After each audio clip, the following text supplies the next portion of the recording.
Drugi dzień czerwca 2020 roku, magazyn Lig Egzotycznych, odcinek numer 104, drodzy Państwo. 9 na kanale sportowym. Ja nazywam się Adam Kotleszka i dziś wybieramy się razem, proszę Państwa, do Indii. Tak jest. Tutaj ten bardzo wyraźny zresztą, powiedzmy sobie, że trójkąt, doskonale wiecie, gdzie są Indie. Taką mam przynajmniej nadzieję, a jeżeli ktoś nie wie, to dzisiaj trochę się o tych Indiach dowie. Jak zwykle w magazynie Lig Egzotycznych poruszamy wątki lig spoza tak zwanego top 5, a więc dzisiaj wyruszymy sobie do drugiego najbardziej ludnego kraju świata, choć już w perspektywie Indie podobno mają niedługo wyprzedzić nawet i Chiny, więc będziemy mówili o pierwszym najbardziej ludnym kraju na świecie. 7 pod względem powierzchni kraj na świecie. Indie, a więc kraj mega ciekawy. Piłkarski od pewnego czasu i to tak powiedziałbym na grubo piłkarski, bo w pewnym momencie w Indiach powstały nawet dwie równorzędne pierwsze ligi, najwyższe klasy rozgrywkowe w Indiach.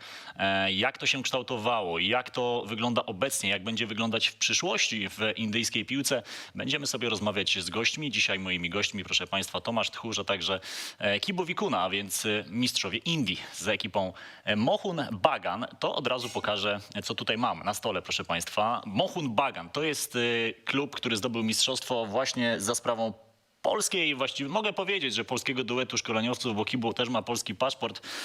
Tomasz Tchórz jako jego asystent. Ta koszulka przyjechała prosto właśnie z Indii razem z moimi dzisiejszymi gośćmi, którzy za moment tutaj zresztą do mnie dołączą. Natomiast jak zwykle, tradycyjnie, drodzy Państwo, zaczynamy sobie program od tego, żeby wyjaśnić podpowiedzi, które widzieliście na moim Instagramie, na Instagramie Adam Kotleszka. Tam zawsze dzień wcześniej pokazują się podpowiedzi co do kraju, o którym będziemy sobie rozmawiać w czasie magazynu Lig Egzotycznych. No i tak jak widzicie już teraz na planszy jest ten screen z Instagrama. Te podpowiedzi dostaliście wczoraj i muszę wam powiedzieć, że błyskawicznie, naprawdę błyskawicznie znalazły się także poprawne odpowiedzi. Michał Grojca był człowiekiem, który jako pierwszy odgadł, że będzie chodziło o Indię właśnie po tych wskazówkach. Kilka z nich postaram się wam teraz przedstawić. Powiedziałem o tym, że kraj ten jest większy od Portugalii, że ma inaczej, że powierzchniowo jest większy od Nowej Zelandii. Pod względem ludności od Portugalii to oczywiście wszystko się zgadza. W kraju tym niektóre zwierzęta muszą posiadać dowód osobisty ze zdjęciem. Jak się domyślacie, chodzi oczywiście o krowy, które w Indiach mają specjalne prawa. W pewnym stanie w Indiach każda krowa musi mieć swój dowód osobisty, na którym jest nie tylko jej imię, jej data urodzenia, ale także i właśnie zdjęcie. Bardzo ciekawą podpowiedzią było to, że w kraju tym istnieje miejsce, gdzie nie ma zamków ani drzwi. I tutaj też myślę, że to jest podpowiedź, która naprowadziła was głównie właśnie na to, że chodzi dzisiaj o Indię. Mianowicie chodzi o Shani Shin Gnapur. Tak się nazywa ta wioska.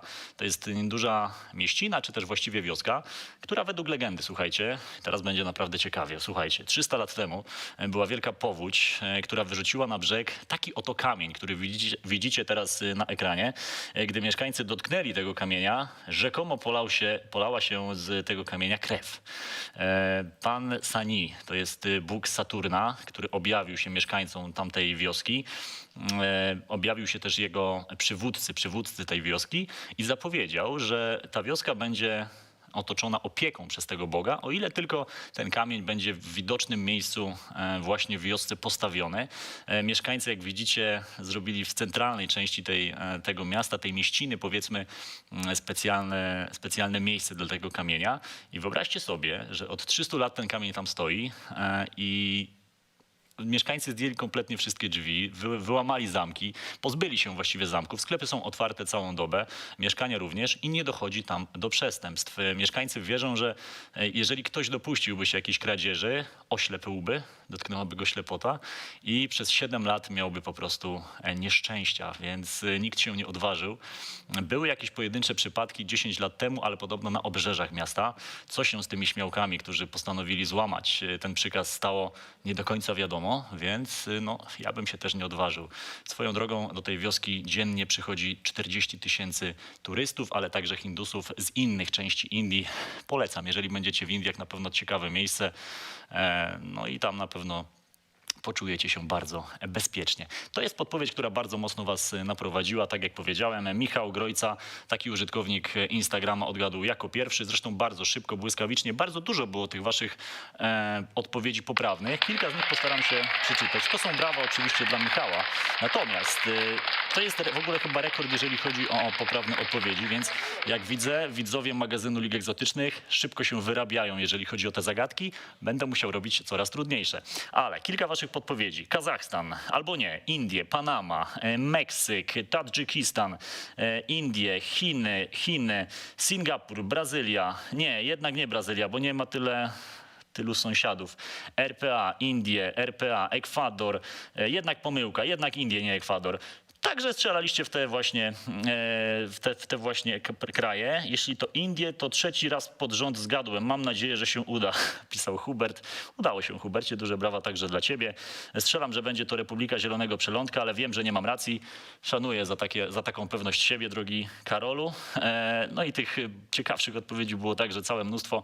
Pamiętajcie, zawsze na Instagramie Adam Kotleszka, dzień wcześniej przed magazynem Lig Egzotycznych, a więc w poniedziałek dostaniecie tę dawkę wiedzy, która naprowadza was na to, o jakim kraju będziemy sobie mówili, o jakim kraju będzie kolejny odcinek. Słuchajcie, no oczywiście wprowadzenie jak zwykle trochę niezwiązane z piłką nożną, natomiast później będzie naprawdę dużo piłki. W 2007 roku w Indiach powstała liga o nazwie I-League.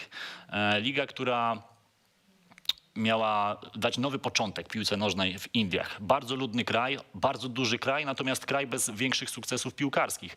Tak jak widzicie, Indie kiedyś swego czasu też kontynent, który dryfował sobie po oceanie, dzisiaj po Oceanie Indyjskim, aż pewnego czasu uderzył właśnie w Azję dzisiejszą. No i tak powstały Himalaje w największym skrócie, więc no, bardzo specyficzne, ciekawe miejsce.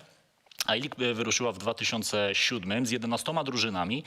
Słuchajcie, najbardziej utytułowanym klubem I-League jest ekipa Dempo Sports Club, 3 mistrzostwa, natomiast Mohun Bagan, którego koszulka tutaj leży obok mnie, ma w tym momencie 2 tytuły mistrzowskie.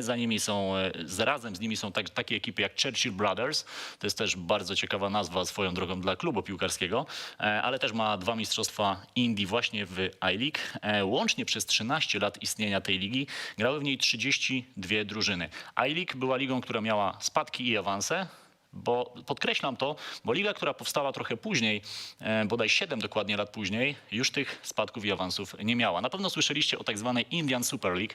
Było o niej głośno także w Polsce, po pierwsze, ponieważ swego czasu duża stacja sportowa pokazywała mecze tej ligi. No nie będziemy tutaj już się bawić. W Eurosporcie były pokazywane mecze ligi właśnie tej nowo powstałej, w której grali tacy zawodnicy jak Diego Forlan, jak Alessandro Del Piero. Ja nawet muszę ich tutaj przeczytać, bo lista jest naprawdę imponująca. Słuchajcie, Helder Postiga, John Arnerize, Florão Maluda, Lucio, Diego Forlan wspomniany, Luis Garcia, Alex Del Piero, Robert Pires, Capdevilla, David Trezeguet, Roberto Carlos, Nicolas Anelka, Simao Sabrosa, Adrian Mutu czy Eidur Gudjonsen. Oni wszyscy podpisywali kontrakt, kiedy ta liga startowała w 2013 roku, więc już jakiś czas temu. Wtedy ta liga była ekstremalnie krótka. Jej sezon zaczynał się w październiku, a kończył w grudniu. I de facto to była liga, która miała być konkurencją dla tej pierwszej ligi w kraju, dla wspomnianej przeze mnie już A-League. Natomiast to była liga, która też nie dawała żadnej przepustki do ewentualnych pucharów. Azjatycka Federacja nie uznawała tej ligi na początku. Liga powstała na zasadzie franczyzy. Coś jak kiedyś MLS w Stanach Zjednoczonych czy Liga Australijska swego czasu w Australii, rzecz jasna. Więc to była jedna z 3 lig na świecie, w której nie było spadków i awansów, więc bardzo specyficzna liga. No ale, że liga posiadająca olbrzymie pieniądze, bo za każdym z tych klubów, który wziął udział w pierwszej edycji, było ich 8, stał naprawdę poważny sponsor. Ta liga, no, docelowo miała oczywiście zająć miejsce A-League, być tą pierwszą ligą w Indiach. No i tak się powolutku właśnie staje. Ten sezon obecny, ten przyszły sezon będą takimi przełomowymi dla tej ligi. I-League spada na drugi poziom rozgrywkowy, będzie teraz jakby druga w hierarchii. No a właśnie ta wspominana przeze mnie Indian Super League będzie tym najwyższym szczeblem rozgrywkowym właśnie w Indiach. Od pewnego czasu także kluby z Indian Super League mogą awansować nawet do Azjatyckiej Ligi Mistrzów, więc już liga pełną gębą w 100% poważna, tak bym to powiedział. Tyle tytułem wstępu. Teraz chciałbym, żebyście zobaczyli sobie, jak bawią się kibice w Indiach. To będą materiały, to będą kibice Mohun Bagan, a więc tego klubu, o którym dzisiaj będzie bardzo dużo. To będzie mecz derbowy. Mohun Bagan, największym rywalem tej drużyny jest ekipa East Bengal. To są dwa bardzo stare kluby, bardzo utytułowane w lidze indyjskiej. No jak za moment zobaczycie, potrafi być naprawdę gorąco na trybunach. Oglądamy sobie Defani i mecz derbowy właśnie w Indiach.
To byli kibice Mohun Bagan po zdobytym mistrzostwie, do którego bardzo dużą cegiełkę, a właściwie cegłę, podwaliny pod to mistrzostwo położyli właśnie Tomek Tchórz oraz Kibu Wikuna, którzy kiedy przybywali do Indii, już mieli duży respekt wśród kibiców. Teraz chciałbym, żebyście zobaczyli sobie, jak zostali witani.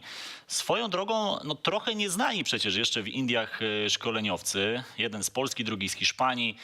Ludzie, którzy mieli już przeszłość europejską w europejskiej piłce. Natomiast w Indiach teoretycznie powinni być nieznani. Zobaczmy sobie przybycie Kibu Wikuny na lotnisko w Indiach. Tam był Kibu Wikuna i Tomek Tchórz. I jak kibice w Indiach ich przywitali.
Jeżeli kiedyś będziecie myśleć o zostaniu trenerem, to koniecznie pojedźcie do Indii, bo tam przywitają was jak prawdziwego króla. Tomek Tchórz jest moim gościem. Dzień dobry, Tomku. Dzień dobry wszystkim. Tomek, to co przed momentem widzieliśmy, to nie były obrazki po zdobytym mistrzostwie. To były obrazki waszych pierwszych kroków w Indiach.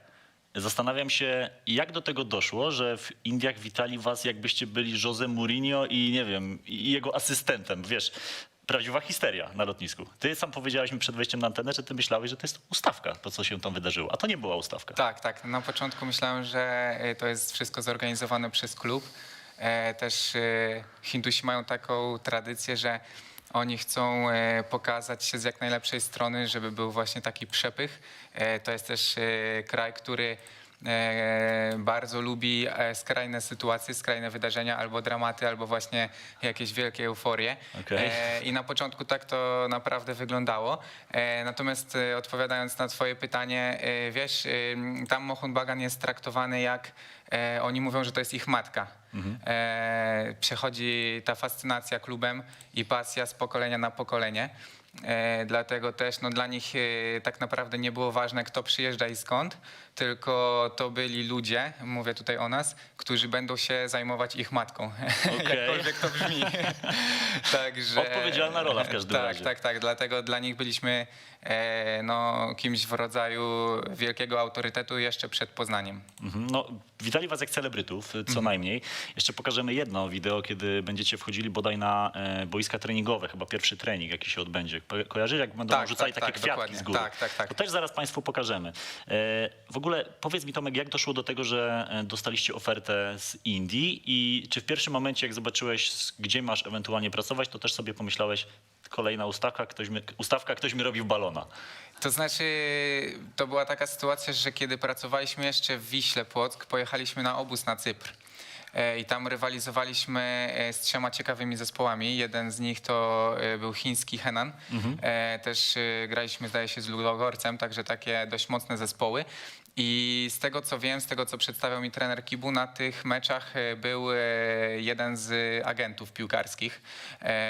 On jest Turkiem, który swoją bazę ma w Grecji. Okej. I też jak to zwykle bywa na tym rynku, ci agenci ze sobą mają kontakt, współpracując właśnie na innych rynkach, jakby na takiej zasadzie tego, że ktoś ma na przykład trenera czy piłkarza, ktoś inny panuje na danym rynku i się dogadują do tego, w jaki sposób doprowadzić, żeby ktoś trafił do danego klubu.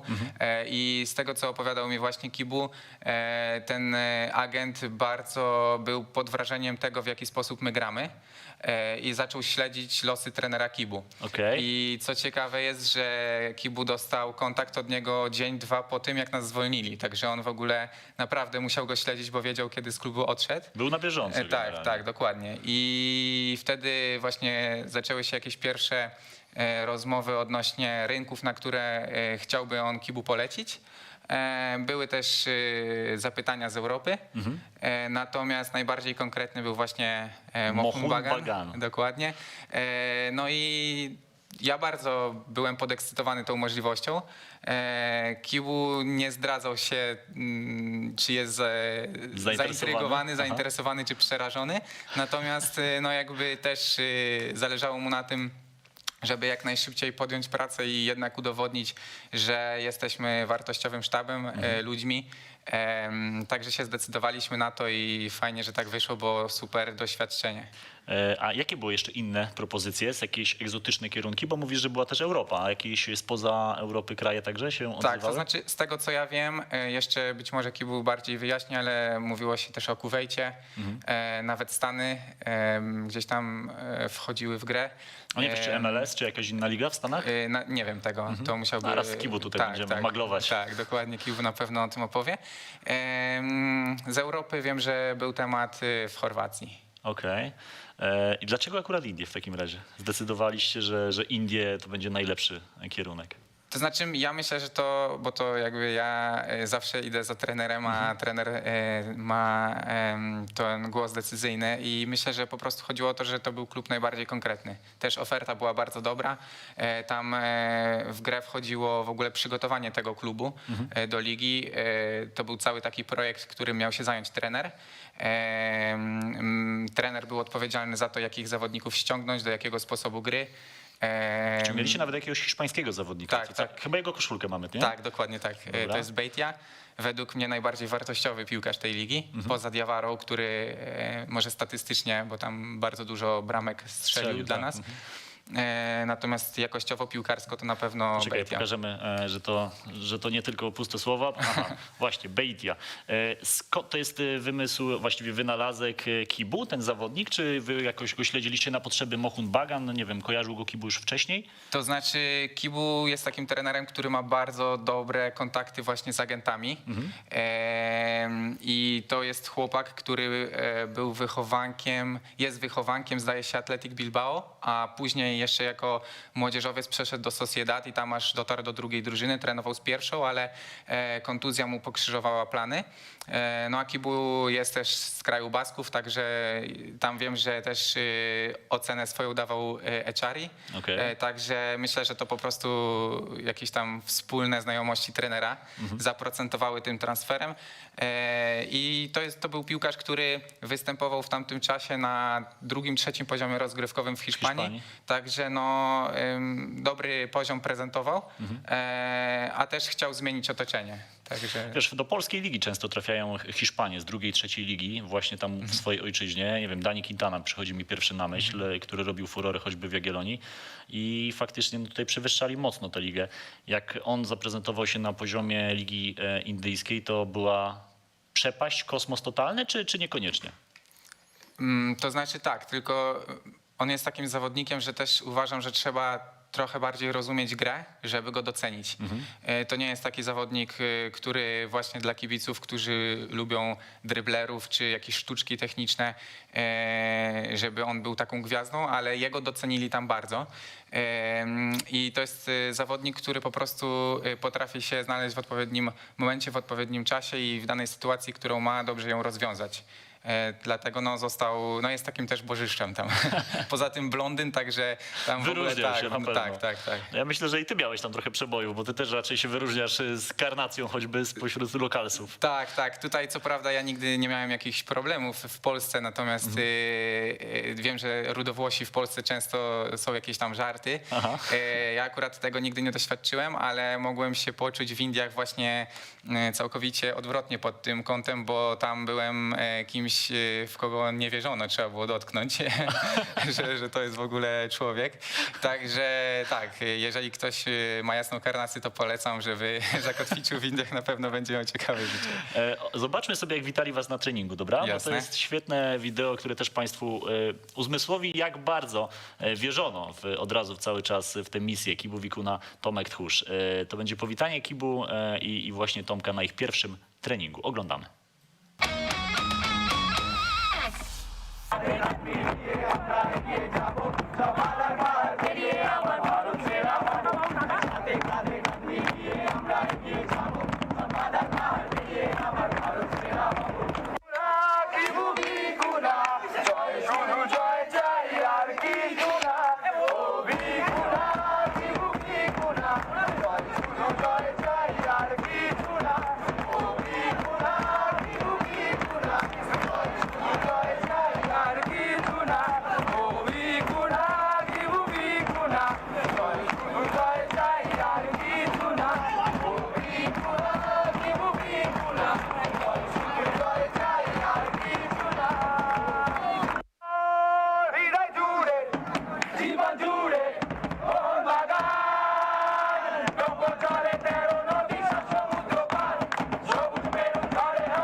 To był pierwszy raz Kibu Wikuny i Tomka w obozie treningowym, właściwie w ośrodku treningowym Mohun Bagan. To byli kibice, którzy nazywają się Mariners sami siebie. Tak, dokładnie. Tutaj mogę wyjaśnić, że właśnie ten stadion, który widzieliśmy, to był stary stadion Mohun Bagan. My akurat grywaliśmy na innych stadionach, bo tak naprawdę graliśmy na Salt Lake, takim obiekcie miejskim, ale także troszeczkę na obrzeżach Kalkuty, w Kaliani. Mecze domowe u siebie, w zależności od tego, w jakich rozgrywkach braliśmy udział. I trenowaliśmy też na obiektach treningowych Salt Lake. To jest taki kampus sportowy. Ma coś związanego z Salt Lake City w Stanach, czy to kompletnie jakieś Nie wiem, dlaczego taka nazwa, ale Okej. być może nie. Natomiast właśnie ten stadionik służył nam do takich okazji, do spotkań z kibicami, z mediami. Też jak był jakiś problem z murawą właśnie na Salt Lake, no to przechodziliśmy tam i ten pierwszy trening, jako że to był wyjątkowy dzień dla wszystkich, to był przeprowadzony właśnie tam. No, powitanie mieliście nieziemskie, ale to, że rozumiem, że presja spora mimo wszystko, bo wiemy, że w Indiach no, sportem numer jeden jest krykiet. To chyba też Tak, potwierdzisz, tak. że piłka nożna fajnie się rozwija, natomiast do krykieta nie ma podjazdu. Duża presja faktycznie? Czuliście coś takiego, że musicie odnieść duży sukces, żeby sprostać tym wszystkim oczekiwaniom, które was zostały tam na miejscu? To znaczy jeszcze tak, na początku powiem odnośnie krykieta i piłki nożnej. Faktycznie jest tak, jak mówisz, natomiast my byliśmy w Bengalu, gdzie dominującym sportem jest jednak piłka nożna. Czyli to tak, regionalnie też. dokładnie okej. tak. W zależności od tego, w jakim stanie jesteś, to są też troszeczkę inne zainteresowania. Jeśli chodzi o presję, no presja była ogromna. Właśnie tak jak przed programem tutaj mówiłem, że Mohun Bagan mógłbym porównać w pewnym sensie do Legii Warszawa, bo gdzie nie pojechaliśmy, to mimo wszystko było więcej kibiców naszych, nawet gospodarzy? tak, dokładnie, nawet lokalnych ludzi niż drużyny przeciwnej. Poza tym, tak jak już mówiłem, że w Indiach panują skrajności. Albo jest świetnie, albo jest najgorzej, albo wygrywasz, jesteś zwycięzcą, albo przegrywasz, jesteś nikim. Także na każdym kroku my mieliśmy możliwość odczucia tego. Na social mediach to w ogóle ja nigdy nie miałem zainteresowania. Wiadomości, wszędzie było napisane, że musimy wygrać, że to jest dla nich najważniejsze, że to jest ich matka. I też była taka sytuacja, że jak przegraliśmy, zdaje się, drugi mecz w lidze, to już kibice zaczęli, pierwszy zremisowaliśmy, drugi przegraliśmy, także no jeszcze nie było tragedii, ale już kibice nas żegnali. Także dokładnie tak. No znowu później jak mieliśmy tą serię zwycięstw, no to wszystko poszło w drugą stronę. Natomiast, Czyli nosili was na rękach, tak? Tak, dokładnie tak i mogę powiedzieć, że właśnie trener Kibu miał takie wydarzenie, że przyszła kobieta z dzieckiem, która chciała, żeby to dziecko było pobłogosławione przez trenera. Często bardzo padali, akurat ja nie miałem takiej sytuacji, ale przed piłkarzami, przed trenerem całowali po stopach, dotykali nóg, także no takie sytuacje... Niezła jazda. No, takie w Polsce ciężkie do uwierzenia. No powiem ci, że to brzmi wszystko dosyć abstrakcyjnie, bo wiele razy piłkarzom na przykład polskim zarzuca się, że jak jadą do jakiegoś egzotycznego, nazwijmy sobie, kraju, to że jadą tam na wycieczkę, na wakacje, tak naprawdę zero presji, zero stresu. Ty mówisz, że w ogóle inna sytuacja, że wy musieliście wygrywać, bo za 3 mecze, jeżeli byście powiedzmy nie wygrali 3. meczu, byłoby już źle i mogłoby was w tym klubie nie być. Czyli presja tak naprawdę czasami nawet jeszcze większa niż to, co doświadczyliście w Europie. Tak, dokładnie. No ja się nie spodziewałem, że to tak będzie wyglądało. Tam, tak jak też mówię, tam są ludzie, ci, którzy zarządzają klubami, którzy są właścicielami, to są ludzie bardzo bogaci i dla nich najważniejszy jest autorytet, renoma. Dlatego też ci ludzie są bardzo porywczy. Oni nie chcą sobie pozwolić na to, żeby nawet biedni kibice mieli o nich złe zdanie. Dlatego jeżeli coś tam się zaczyna dziać nie tak, to oni bardzo porywczo zaczynają działać. Okay. I tam na przykład tak jak w Polsce się mówi i też my doświadczyliśmy tego, że no, można bardzo szybko stracić pracę po zatrudnieniu, no to w Indiach myślę, że to jest jeszcze na wyższym poziomie. Ale no, wam się udało, bo podpisaliście kontrakt na rok, na jeden sezon. Tak. Wam się udało bez problemu go wypełnić, więc był taki moment, w którym faktycznie czułeś, że kurczę, za tydzień nas tu nie będzie? To był ten moment po drugiej kolejce, czy były jakieś następne? Nie, to nie było nigdy takiego momentu. Przede wszystkim dlatego, że my graliśmy bardzo dobrze. To tak jak mówię, tam trener był zatrudniony, żeby stworzyć projekt.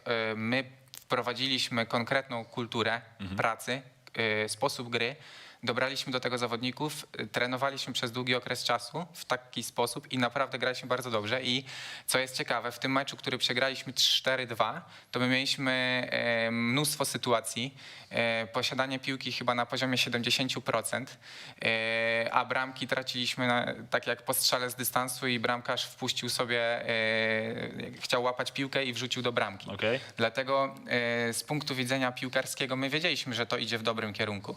Natomiast tak jak mówię, no kibice są bardzo emocjonalni i dla nich się nie liczy to, w jaki sposób się gra i w jaki sposób to wszystko może funkcjonować w przyszłości, tylko po prostu przegrałeś i jak przegrałeś, to jedziesz do domu. Oni akurat krzyczeli, że wracaj do Hiszpanii, także ja akurat mówię, jak mam wracać do Hiszpanii, to jakieś wakacje sobie zrobię.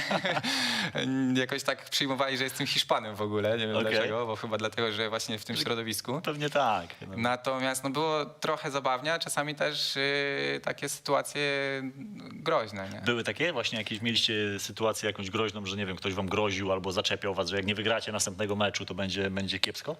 Nam akurat się to nie przytrafiło, ale też bardzo dobrze znaliśmy się z zawodnikami East Bengal. Klubu Czyli tego największego rywala. Dokładnie tak, bo tam też wielu Hiszpanów było i oni, no taki im sezon nie wyszedł. Finalnie zajęli drugie miejsce, ale przez wiele kolejek gdzieś tam byli w dole tabeli i oni mieli trudne sytuacje. Też tam pisali do nich, gdzieś na meczach się przedzierali przez kraty i wbiegali i krzyczeli, także no oni mieli dużo trudniejszy los niż my. No, wy zdobyliście mistrzostwo. Tak. Jak mógłbyś mi opowiedzieć w ogóle, jak wygląda tam liga, jaki wygląda ten system rozgrywkowy w iLeague, bo cały czas mówimy, wy występowaliście w tej lidze, nazwijmy sobie to oryginalnej, czyli nie w tej franczyzie, która powstała kilka lat później po iLeague, czyli tylko w tej iLeague, która ma spadki i awanse. Dokładnie tak. Kiedy podpisywaliśmy kontrakt, kiedy już nawet byliśmy tam fizycznie w Indiach, to jeszcze to wszystko działało na takiej zasadzie, że ta iLeague to jest ligą główną, a właśnie ISL ligą komercyjną. Pewnego dnia padł pomysł na to, żeby zorganizować spotkanie, to było w Malezji, w Kuala Lumpur, bo tam jest, zdaje się, Związek AFC. Tak. Siedziba. I oni zaczęli rozmawiać na ten temat, żeby te ligi w jakiś sposób trochę przeorganizować, żeby ta ISL była ligą główną. I podjęli taką decyzję, że w tym sezonie, w którym akurat braliśmy udział, doprowadzono do tego, że obie ligi miały prawo do gry w pucharach. Okej.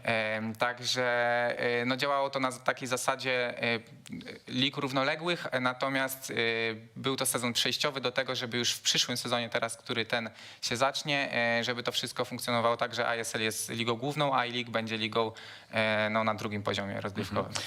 Wy po tym, jak wypełniliście kontrakt, ten jednoroczny kontrakt, podpisaliście kontrakt nowy już z klubem właśnie z tej no, dzisiaj lepszej ligi, tej, która będzie numerem 1. Tak, tak, tak. No pod każdym względem jest to lepsza drużyna. Organizacyjnie. Większe pieniądze przede tak, wszystkim. finansowo. Jeśli chodzi też o zawodników, ma większy potencjał, są tam na pewno lepsi Hindusi. Także dla nas jest to awans na pewno, pomimo tego, że ten zespół był na 7. pozycji. Właśnie w To ISL. przypomnijmy, jakie to jest nazwa. To jest ATK. To się tak... Nie, my będziemy w Kerala Blasters. Kerala Blasters, przepraszam. Tak. Tak. Natomiast pewnie pomyliłeś się, bo ATK Oni się łączą się z Mohun Bagan. Otóż to jest stare Atletico Kolkata. Chyba Dokładnie. nawet ich mecz kiedyś komentowałem w Eurosporcie. I faktycznie oni zmienili później nazwę na ATK, czyli teraz oni będą jednym klubem z Mohun Bagan. Dokładnie tak. A nazwa jaka zostanie? ATK czy Mohun? Podobno ma być ATK Mohun Bagan. No to w sumie to dobre połączenie. Okay. Znaczy tutaj Sprawiedliwie. w tym wszystkim chodziło o kupienie kibiców, bo jednak to jest też trzeci klub z Kalkuty, jeszcze w Kalkucie jest Mohamedan, Tak. też to jest akurat klub, który grał właśnie ligę niżej, natomiast z też dużą całkiem rzeszą kibiców, bo to jest klub muzułmański. Okej. No sama nazwa dużo Tak, mówi. a w Kalkucie w ogóle ja się dowiedziałem dopiero później, że połowa społeczności to jest społeczność muzułmańska. Tak mi się wydaje, że możemy trochę mieć złudne oczekiwania względem, jeśli chodzi o religię, bo wszyscy kojarzą Kalkutę z Matką Teresą, natomiast tam jest bardzo duża społeczność muzułmańska i to jest klub, który też stanowi o sile tego kraju, bo kibice wszędzie stanowią o sile piłki nożnej. Dlatego właśnie ATK no, to klub komercyjny, grał w tej ISL, teraz to będzie główna liga, no a jedyny klub, że tak powiem, bez kibiców i trzeba było coś zrobić, żeby... Rozumiem. No to w sumie mądry ruch tak naprawdę. Tak. Znaleźli klub, który ma bardzo dobrą rzeszę kibiców, bo muszę ci powiedzieć, że jak sobie przeglądałem nawet social media Mohun Bagan i to takie social media nieoficjalne, tylko kibicowskie raczej. Kanał YouTube, chyba nawet jakiegoś Twittera. Kurczę, w pierwszym momencie byłem pewny, że to jest oficjalne konto klubu. Naprawdę świetnie prowadzone. Widać, że te materiały wideo, których jest całkiem dużo na YouTube, one są trochę takie amatorskie, powiedziałbym, ale mam wrażenie, że bardzo dużo serca w nie włożone. Dużo fajnych zakulisowych jakichś tam filmów. Montaż tego może nie najlepszy, ale to nieważne. Robi to niesamowity klimat. Więc no, domyślam się, że jednak to, co mówisz, że to, że klub jest matką, to jest nie tylko jakiś tam wyświechtany slogan, tylko tak naprawdę było tam na miejscu. Tak, dokładnie tak. No tak jak mówisz, ogólnie ja mam dobrą opinię, jeśli chodzi o Hindusów w takich aspektach właśnie technologicznych. To są bardzo mądrzy ludzie, wbrew temu, co można o nich myśleć. Natomiast no, też trzeba pamiętać, że większość tych kibiców jednak nie ma środków do tego, żeby właśnie stworzyć taki film czy cały kanał w sposób bardziej profesjonalny. Jasne. I oni oddają się temu całkowicie i na tyle, na ile mogą, to po prostu tak działają. Ale to wygląda właśnie tak, jak mówisz, że może z tej strony estetycznej nie do końca fajnie, ale można zobaczyć, jak bardzo kochają to, co robią. Tutaj się podpisuję pod tym, bo właśnie dokładnie takie miałem wrażenie, oglądając te wszystkie wideo. A sam poziom piłkarzy lokalnych tam na miejscu, no bo wiesz, Indie, drugi najbardziej ludny kraj na świecie, olbrzymi też powierzchniowo, na mapie piłkarskiej tak naprawdę nie istnieje. No, Indie dzisiaj są jedną ze słabszych reprezentacji na świecie. No może no gdzieś tam w tej ostatniej, w tym ostatnim sorcie powiedziałbym. Z czego to wynika? Dlaczego ci piłkarze lokalni nie mogą się przebijać nawet na rynku tylko azjatyckim? Ja myślę, że pierwsza rzecz jest taka, że tam dzieciaki, które są z troszeczkę lepszych domów, najczęściej praktykują krykiet. Ci, którzy mają trochę więcej pieniędzy, starają się, bo krykiet jest widziany jako taki sport elitarny. Okej. To starają się inwestować w to. Krykiet też jest bardzo popularny i jeszcze oczywiście jest Bollywood, tak, tam, tak. natomiast jakby daje przepustkę do lepszego świata i dzieciaki starają się zainteresować tym sportem, a nie piłką nożną. Poza tym no też nie ma tak naprawdę dobrych nauczycieli tam, według mnie. Trenerzy czy właśnie ludzie, którzy zarządzają tym wszystkim, działają bardzo pochopnie, emocjonalnie. Tam w ogóle nie istnieje długofalowość procesu. W ogóle nie istnieje. Tutaj była taka ciekawa sytuacja. Oglądaliśmy mecz zespołu młodzieżowego naszej drużyny. Był bardzo fajny 16-latek i trener nie mógł się doprosić, żeby ten 16-latek z nami trenował, bo to jest, może być przyszłość klubu. Dlaczego nie? I myślę, że ich to w ogóle nie interesuje, bo liczy się to, że dzisiaj mamy wygrać i będziemy wtedy najlepsi, tak? A Okej. to, co będzie później, no to się później będziemy martwić. Także tak to funkcjonuje i myślę, że po prostu po pierwsze to zainteresowanie krykietem, po drugie brak możliwości tych dzieci naprawdę ze skrajnej biedy, bo tak jak u nas na przykład się mówi, że piłkarze wyrastają gdzieś właśnie w takich środowiskach Nieciekawych, no to tam nasze środowisko nieciekawe to nijak się ma do tamtego środowiska nieciekawego, Okej. więc to jest ten drugi powód. No i trzeci właśnie brak takiego długofalowego procesu, bo oni wolą wydać pieniądze i ściągnąć Hiszpanów, niż szkolić młodych zawodników. Niż postawić na swoich lokalnych.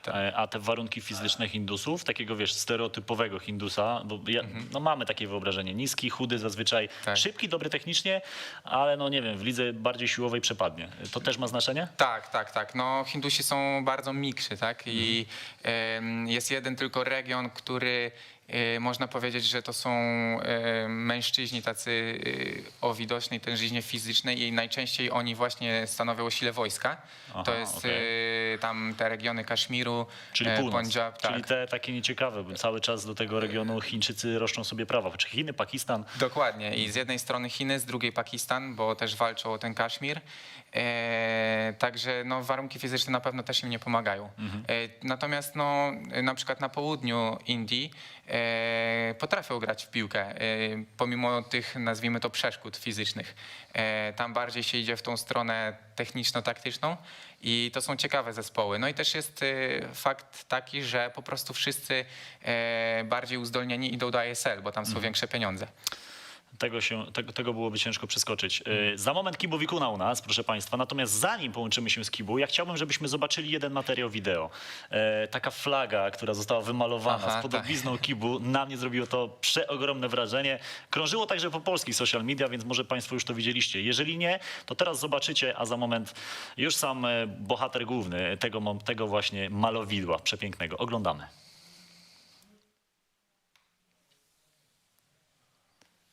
Tak, to było... No. To to my możemy powiedzieć, co tutaj się dzieje. To są kibice Mohun Bagan. To jest po mistrzostwie, czy przed mistrzostwem jeszcze? To jest już jak Już po. wyjeżdżaliśmy. Proszę Państwa, z tego powstanie król kibu. No, niesamowite, to jest to, o czym ty mówisz, że jeżeli odniesiesz sukces, od razu awansujesz do rangi superbohatera. No, wiesz, niewielu polskich trenerów za granicą w jakimkolwiek kraju ma taki status jak kibu obecnie chyba w Indiach. No mam takie wrażenie. No tak, na ten moment tak. Natomiast to też jest tak, że zobaczymy, co będzie po sezonie następnym. No proszę bardzo, tak to proszę Państwa wygląda. To chyba Puchar Świata w ogóle namalowany. No, Być może. Być może. O właśnie, o tym mówię. No, może jakby kibu przejął reprezentację Indii, to może byłaby szansa na to.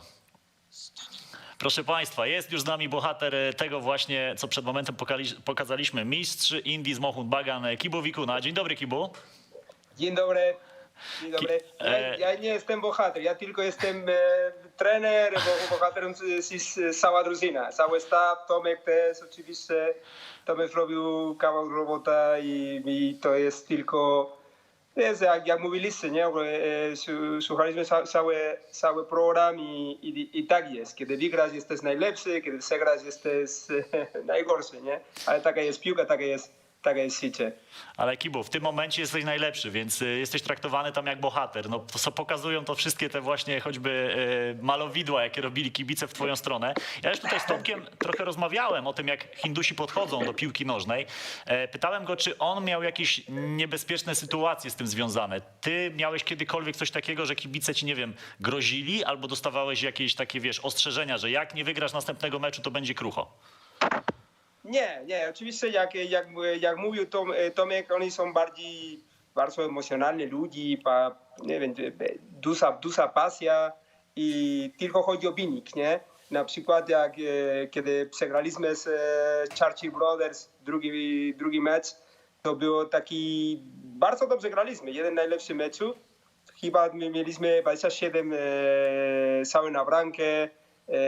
No, ale piłka nożna jest jak jest i przegraliśmy. I potem wygraliśmy inne mecze, to nie graliśmy tak dobrze jak z Churchill Brothers, ale wygraliśmy, nie? Ale nie była taka sytuacja. Oczywiście po meczu jest smutno, trochę nerwowy, ale było dobrze. My byliśmy zadowoleni, jeśli chodzi o jak trenowaliśmy, jak trenujemy, jak graliśmy. I pracowaliśmy dalej dobrze i potem wyniki byli lepsze.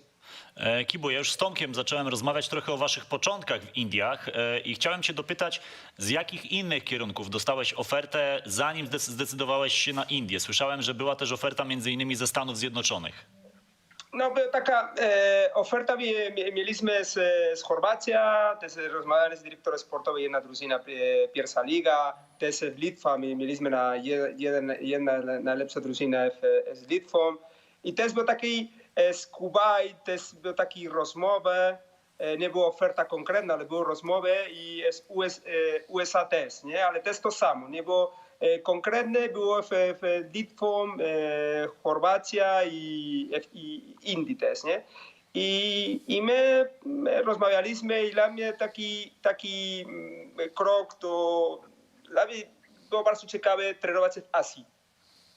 I drużyna Mohun Bagan jest drużyna, to chyba w Europie nie jest bardzo znana, ale w Azji tak, dlatego ma 130 lat, nie? I jest drużyna jak Real Madrid albo Barcelona w Indii, nie? Chyba bardziej Real Madrid.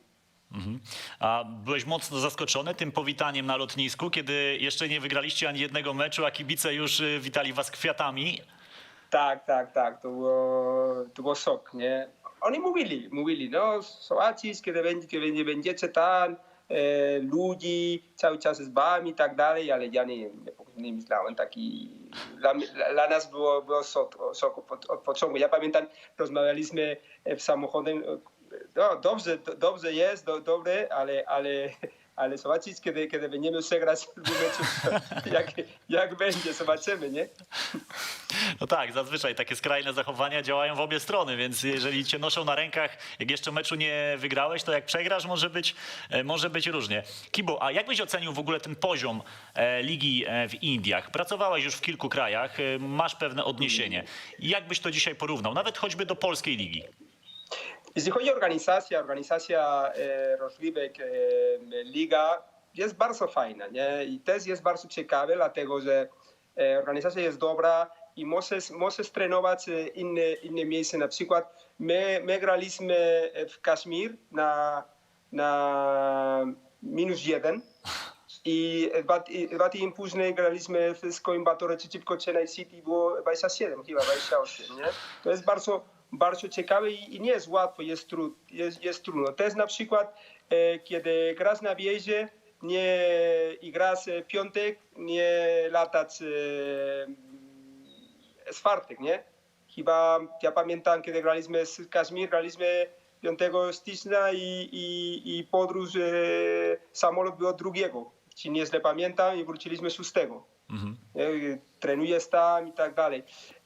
Jeśli chodzi o poziom sportowy, prawda jest, to jest piłkarze w Indii nie są jak piłkarze w Polsce, jeśli chodzi o techniczne, taktyczne, ale z drugiej strony, jeśli chodzi o mentalność, oni chcą uczyć, oni chcą poprawić i to mają bardzo dobre zachowanie. I jeśli chodzi o piłkarzy za granicą, poziom jest bardzo dobry. Bardzo dobry. To piłkarze to mogą grać spokojnie na Ekstraklasa. My mieliśmy na przykład piłkarz z Baba Diawara, chyba rozmawialiście o Baba chyba, tak? I Baba Diawara jest piłkarz, to grał na najwyższy poziom. Grał w Maritimo Funchal, grał w Sevilla. Sevilla jest jedna najlepsza drużyna w Hiszpanii. Levante, Getafe. Teraz grał w Australii.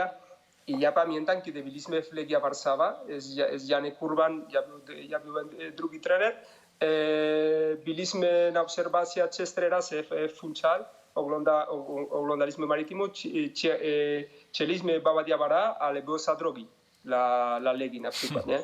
Czyli są piłkarze, to na pewno mogą grać spokojnie na Ekstraklasa, nie? Czyli to okej, to dopytam cię inaczej. Czy Mohun Bagan to jest najlepszy klub, jaki prowadziłeś w czasie swojej kariery trenerskiej? Wiesz co, jeśli chodzi o ogólność, my na przykład, ja jestem bardzo zadowolony, dlatego byliśmy drużyną. I to ja czułem taka rodzina, nie? W Sanni bardzo dobre ludzie, bardzo dobre grupa. I chyba nie mieliśmy tak aż dobrze techniczne, jak na przykład jest Wisła Płock, a jeśli chodzi o ogólność techniczne, taktyczne, psychologiczne i nawet psychoterapii fizycznego i być razem, chyba było najlepsza. Też w Trakai byliśmy bardzo fajni, też mieliśmy bardzo dobra drużyna i bardzo dobrze było w europejskich pucharach i tak dalej. Okej, rzeczowa odpowiedź, o to mi chodziło. A jakiego piłkarza lokalnego tam w Indiach, którego zobaczyłeś na żywo, jesteś pewien, że poradziłby sobie w Europie? Jest ktoś taki w lidze indyjskiej? Piłkarz, który spokojnie poradził sobie w tych najlepszych ligach w Europie? Teraz nie mogę powiedzieć jeden piłkarz. Są piłkarze, to mają dobry potencjał. My na przykład mieliśmy taki bardzo fajny chłopak, taki środkowy, prawy nożny, ale grał na lewa strona, Nondamba Naorem. Tomek lubił Nondamba bardzo, dlatego jest inny piłkarz, nie? Bardziej inteligentny, dobre techniczne, też inteligentny taktyczny. Ale teraz na przykład w Kerala Blasters mamy bardzo ciekawy piłkarz, ofensywny pomocnik, 10, 8, Sahal Samad, to jest chłopak, to gra na reprezentacja India. Ja nie trenowaliśmy jeszcze go, ale oglądałem każdy mecz z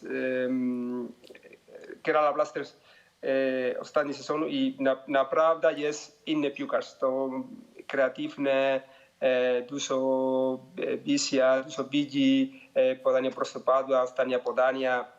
Chyba to on będzie najlepszy piłkarz, jak oglądałem w Indii, Indii, nie? Dlatego tam jest najlepszy, mówię, jest Chetri, ale ja oglądałem Chetri gra w Bengaluru FC, ale Chetri już ma, nie wiem ile lat ma. 35 lat. 35 i okej, jest dobry, ale dla mnie nie jest taki super piłkarz.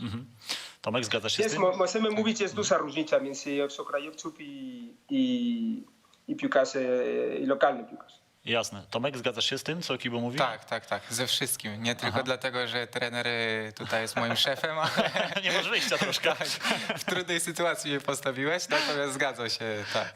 A Sanil Chetri, bo o tego Chetriego muszę was dopytać, bo to jest legenda w Indiach, kapitan reprezentacji, 35 lat, cały czas gra w piłkę. On w ogóle jest w czołówce piłkarzy, którzy mają liczbę bramek w meczach międzynarodowych, w ogóle ze wszystkich. Tam Ronaldo jest trochę wyżej, przed nim jeszcze kilku takich prawdziwych kozaków. Nagle się wyjawia Sanil Chetri. Jak go zobaczyliście na żywo, to Kibu już powiedział, że jest niezły, ale widzi lepszych. A ty, Tomek, jak zapatrujesz się na Sanila Chetriego, legendę indyjskiej piłki? To znaczy mnie na przykład bardzo podobał się ten zawodnik, który też do nas dołączył, Nishu Kumar. To jest boczny obrońca. No wiadomo, Chetri jest takim zawodnikiem, gwiazdą tam. Natomiast też prawda jest taka, że my byliśmy też skupieni bardzo na I-League i też czasami czy trener chodził oglądać ATK, czy oglądaliśmy jakieś mecze, ale właśnie oglądając naszą drużynę, przygotowując się do kolejnego sezonu, to tak jak trener wskazał tych zawodników, tego jednego i jeszcze ja bym dodał właśnie tego Nishu Kumara i to są tacy, którzy się na pewno tam wyróżniają. Okej. Kibu, jak ty oceniasz potencjał tej nowej ligi, do której wy się przenosicie? Przenosicie się z I-League do Indian Super League. To jest dużo lepsza liga, bo już z Tomkiem sobie ustaliliśmy, że na pewno bogatsza, a poziom sportowy? Poziom sportowy możemy mówić, moje zdanie, piłkarze lokalne są lepsi. No, na przykład prawie cała indyjska reprezentacja ma piłkarzy w I-League, nie? Przepraszam, ISL. I też piłkarze za granicą też mają bardzo dobry poziom. Piłkarze to grali w Primera División, na przykład był Coro, grał w Espanyol, Peña w Valladolid. Są piłkarze na przykład Obeche to grał w Kerala Blasters, on grał też Alavés, Valladolid, Cádiz, grał w PSG. Jest bardzo fajny piłkarz Francuz, Bumus, to grał w FC Goa. Są bardzo ciekawe piłkarze. Nie? To jest prawda, są piłkarze też, to już mają 34, 35, 36 lat, ale też są młode jezdne piłkarze za granicą, jak Bumus na przykład. Nie? Ja muszę was dopytać o takiego zawodnika jak Roy Krishna. Mówi wam to coś nazwisko? On występował w Indian Super League, w ATK. Pytam o niego, bo to jest zawodnik, który w lidze australijskiej. To jest Fidżyjczyk o korzeniach właśnie w Indiach. Był nawet moment, że był polecany Legii Warszawa, natomiast w Warszawie nie zdecydowali się na niego między innymi dlatego, że był według nich za stary. On ma dzisiaj 32 lata, zdobył króla strzelców w lidze nowozelandzkiej, australijskiej, teraz właśnie w Indian Super League. Nie wiem, czy króla strzelców, ale na pewno był w czołówce strzelców. Jakbyście, waszą opinię chętnie bym poznał na temat tego zawodnika. Może od Tomka zacznijmy. Właśnie teraz jak zacząłeś o tym mówić, to też przypomniałem sobie i uważam, że wskazałem właśnie Nishu Kumara, ale Krishna w ATK na pewno był piłkarzem wiodącym tam.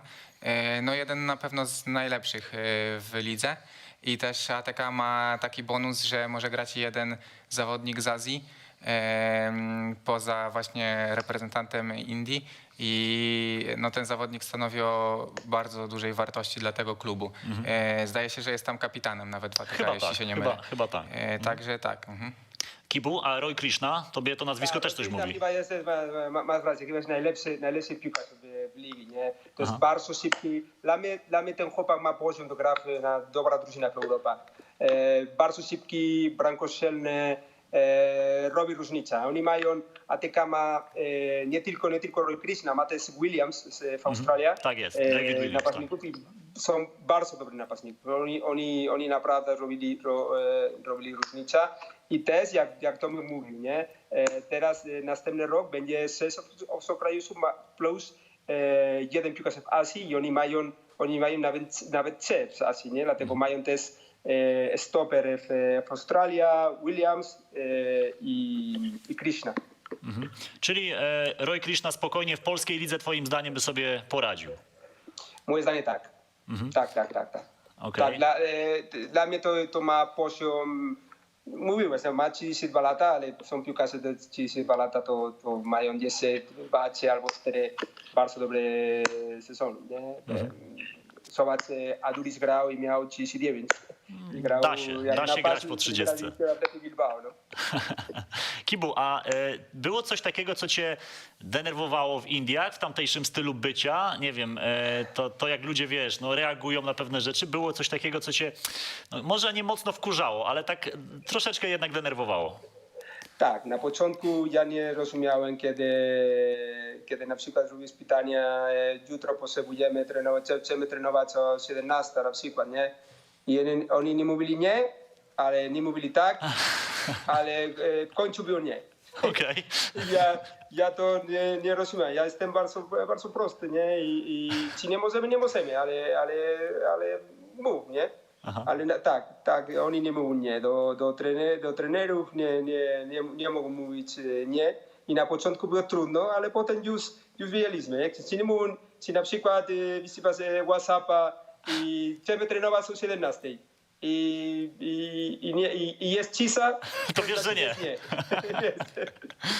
No. Czyli trzeba się ich nauczyć, nie? Trzeba się nauczyć obcowania z nimi na miejscu. Tak. To po prostu jest inna kultura, ale naprawdę jest bardzo fajni ludzie. Ja byłem bardzo zadowolony w Indii, bardzo zadowolony w Kolkacie. Nie dlatego tylko było dobrze, nie? Od początku byliśmy okej. Oczywiście są sytuacje, to jesteś daleko, czasami jesteś sam, ale ogólnie było bardzo fajne doświadczenie. No na tyle fajne, że zostajecie tam na kolejny rok, miejmy nadzieję przynajmniej.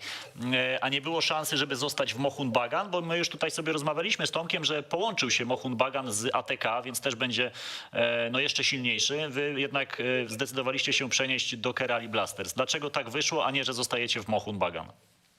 No sytuacja była bardzo dziwna, ale na początku my byliśmy na pierwszym miejscu.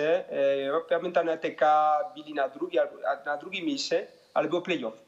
Oni skończyli na liga na drugim miejscu, mistrz był FC Goa, ale potem na playoff oni wygrali i wtedy już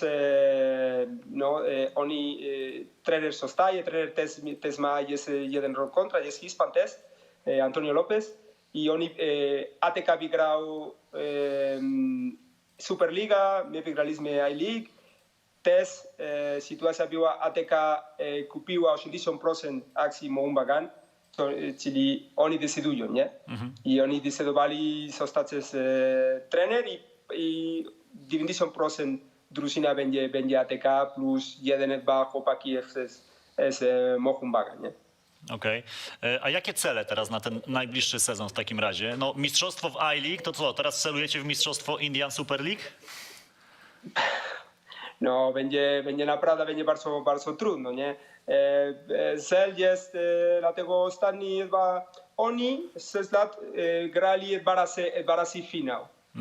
Dwa razy finał, ale nie wygrali.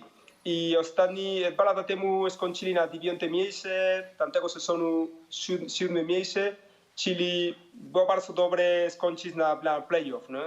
Chodzi o najlepsze 4 drużyny. Będzie bardzo trudno, ale taki jest nasz cel. No tak, bo też dodajmy dla słuchaczy, dla widzów, że ta liga, do której się przenosicie, ma sezon regularny, po którym następują play-offy. Te 4 najlepsze drużyny grają w play-offie i o mistrzostwie decyduje właśnie ten pojedynczy mecz. Zgadza się, Tomku? Tak, natomiast ci, którzy wygrają rundę zasadniczą, mają prawo do gry w Lidze Mistrzów Azjatyckiej, także też jakby warto... Duży handicap, tak. Dokładnie tak, nie, że tam na 4. miejscu zostajesz, bo jeszcze masz mecze, no to nie opłaca się kalkulować, trzeba wygrać i to i to. Zgadza się. Liga Mistrzów Azji to też myślę jest kuszące. Można się pokazać i ewentualnie później też mieć ewentualne dojścia do innych ciekawych krajów na azjatyckim rynku. Ty, Kibu, się widzisz na dłużej w Azji? Jeżeli powiedzmy skończy się twoja przygoda z Indiami, to będziesz chciał wracać do Europy, czy jednak troszeczkę dłużej w tej Azji zostać? Piłka nożna i teraz po ten koronawirus my możemy mówić, że musimy żyć już tutaj i teraz, nie? Nie możemy myśleć, że piłka nożna nie możemy myśleć, co będziesz robił 3 lata, nie? Nie wiem. Jesteśmy bardzo zadowoleni tam. Na przykład teraz mówiliście o Liga Mistrzów w Azji, nie? Też mieliśmy taki rozmowę awansowane z FC Goa, oni będą grać Liga Mistrzów w Azji, ale potem zdecydowaliśmy jechać do Kerala Blasters, ale nie wiem, teraz my już wczoraj zaczynaliśmy pracować z Kerala Blasters, mamy projekt na 2 lata, mamy nasz cel i tylko skoncentrujemy teraz na Kerala Blasters. Co będzie? Zobaczymy. Czas pokaże. Kibu, a dostawałeś jakieś zapytania z Polski od piłkarzy grających w Polsce albo czy to Polaków, czy obcokrajowców, żeby ewentualnie załatwić może klub w Indiach? Ktoś chciał, wiesz, z powrotem pod twoją batutą pracować? Były takie zapytania z Polski? Coś było, ale nie mogę powiedzieć. A to powiedz tylko, czy Polak, czy zagraniczny? Zagraniczny. Okej, dobra. Ale temat upadł, czy jeszcze jest szansa na to, że się uda go ściągnąć? Co to wiem, można udać. Okej, dobra, to będziemy śledzić z podwójnym zainteresowaniem. A dla ciebie, według ciebie, piłkarze ekstraklasy, ci wyróżniający się w Indiach, robiliby furorę, robiliby różnicę, byliby też wyróżniającymi się zawodnikami, czy nie mieliby tak łatwo? No, są bardzo dobre piłkarze na Ekstraklasa, nie?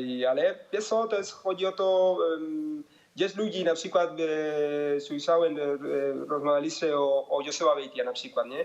I on jest bardzo fajny, bardzo dobry piłkarz i on tutaj może grać druga liga, druga B, ale on chciał inne wyzwanie.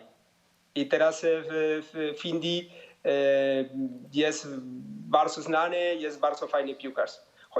Chodzi o to też, chodzi o mentalność. No, jest tam inne życie, inna kultura i inna piłka, nie? I są piłkarze, to mogą grać tam dobrze, ale chodzi o to trochę zmienić mentalność. No to co powiedziałeś, że trzeba jednak się do Hindusów przekonać i przystać na ich warunki, jakie oni tam proponują, a porzucić chyba to myślenie, jakie mamy tutaj w Europie, że jak chcesz coś na dzisiaj, to na 17, to nie zawsze to będzie na dzisiaj, na 17, Tomku. Dokładnie tak.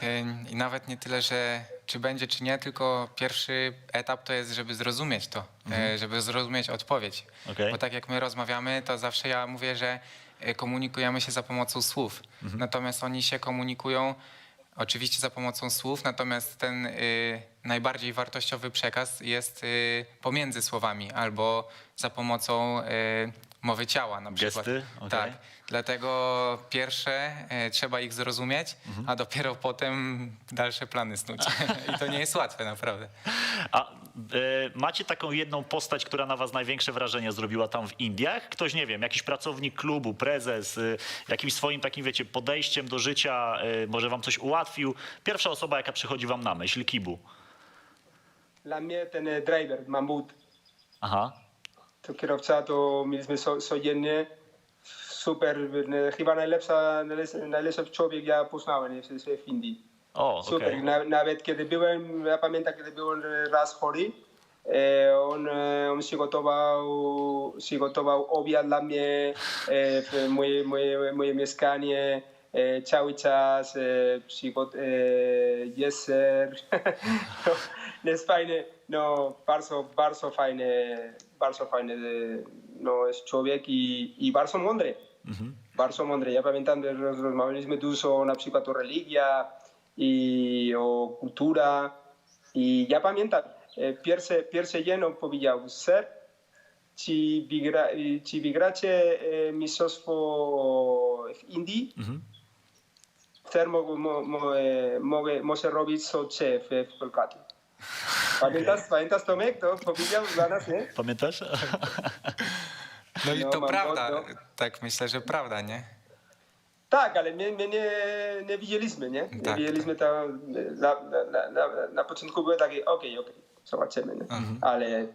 Ale było, no to jest bardzo fajne, bardzo ciekawe. Naprawdę jechać do Indii i wiecie, jak oni siedzą i jaka kultura mają, to jest jedna z najlepszych rzeczy, ja zrobiłem.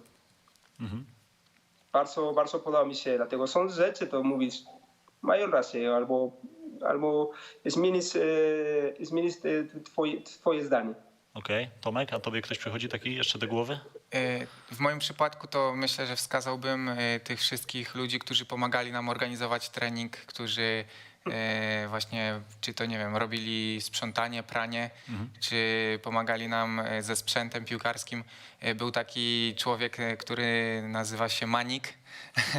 Kibu się uśmiecha, bo od razu wie, o kogo chodzi. Dlatego jest jego faworyt. Jest faworyt Dlatego myślę, że akurat no, Manik nie był taką osobą jak u trenera właśnie pan Mambut, z którym gdzieś tam można było może porozmawiać na takie ciekawsze tematy, natomiast był bardzo dobrą osobą i też czasami jak człowiek miał trochę gorszy dzień, to już jak się widziało takiego niskiego, grubszego mężczyznę w wąsach, to już sam widok poprawiał humor i no, bardzo fajnie się z nim też czas spędzało.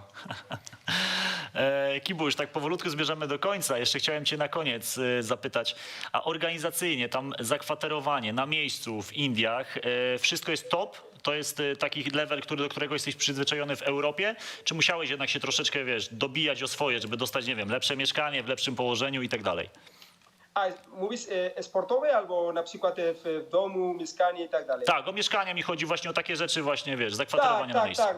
My na przykład mieszkaliśmy na bardzo fajne miejsce, mieliśmy wszystko, no, bardzo duże mieszkanie, siłownia, supermarket, basen, no, bardzo fajne, no, dobre, top i też pogoda jest kompletna inna, nie? Na przykład najgorszy dzień tam jest, nie wiem, 17 stopni, 18, no, czyli pogoda jest fantastyczna. Ja pamiętam w luty albo styczeń i krótkie spodnie, koszulka, no, okulary, czarne okulary i tak dalej. Czyli jest bardzo super i tutaj w Europie i w Polsce śnieg, zimno. To jest, no, życie jest bardzo fajne i my mieszkaliśmy na bardzo fajne miejsce. Nie? Też inne drużyny, na przykład jest ATK Kolkata albo teraz Kerala Blasters, piłkarze i stawy szkoleniowi mieszkają na bardzo dobry hotel, mają wszystko, czyli życie jest dla nas, dla piłkarzy i trenerów jest bardzo fajne. Kibu, czego ci życzyć na ten nowy epizod, na pracę w nowym klubie, już teraz w Kerali Blasters? Czego ci życzyć? Mistrzostwa czy czegoś innego byś sobie tutaj od nas zażyczył z Polski? Dla mnie robić drużynę, jak robiliśmy z Mohun Bagan i grać dobrze z piłką. My graliśmy fajnie, wygraliśmy dużo meczów, też graliśmy, ale byliśmy bardzo zadowoleni, dlatego była taka graliśmy jak konsekwencja, jak trenowaliśmy, nie? I to jest super.